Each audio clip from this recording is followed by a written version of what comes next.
Tollywood young tiger NTR మాటల మాంత్రికుడు త్రివిక్రమ్ శ్రీనివాసుల combination లో తెరకెక్కిన latest movie Aravinda Sametha Veeraraghava total run ను కంప్లీట్ చేసుకుని మొత్తం మీద 2 తెలుగు రాష్ట్రాలలో 74 కోట్ల షేర్ ను, వరల్డ్ వైడ్ గా 98.9 కోట్ల షేర్ ను సాధించగా సినిమా బాక్సాఫీస్ దగ్గర 50 రోజులను పూర్తి చేసుకుంది. సినిమా రిలీజ్ అవ్వడం 2300 వరకు థియేటర్స్ లో రిలీజ్ అయిన తర్వాత వారం మినిమం 2-3 సినిమాల నుండి పోటీని ఎదుర్కోవడంతో సినిమా వారం భారీగా థియేటర్స్ ని కోల్పోతూ వచ్చింది.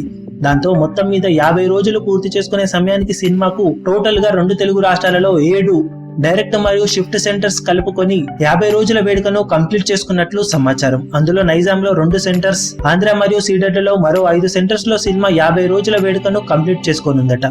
బాక్సాఫీస్ దగ్గర 90.4 కోట్ల ప్రీ రిలీజ్ బిజినెస్ ను సొంతం చేసుకున్న ఈ సినిమా టోటల్ రన్ లో 98.9 కోట్ల షేర్ ను సాధించి ఓవరాల్ గా 8.5 కోట్ల లాభాలను సొంతం చేసుకుని సూపర్ హిట్ గా నిలిచిన విషయం తెలిసిందే.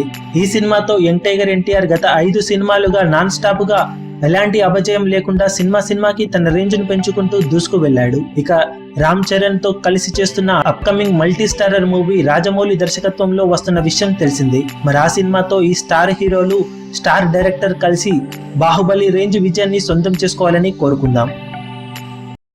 మీ అభిమాన హీరోలకు సంబంధించిన లేటెస్ట్ అప్డేట్స్ కోసం మా ఛానల్ ని సబ్స్క్రైబ్ చేసుకోండి. ఏ చిన్న అప్డేట్ ని మిస్ అవ్వకూడదు అనుకుంటే బెల్ ఐకాన్ ని ప్రెస్ చేయండి. లైక్, షేర్, కమెంట్ చేయడం మర్చిపోకండి.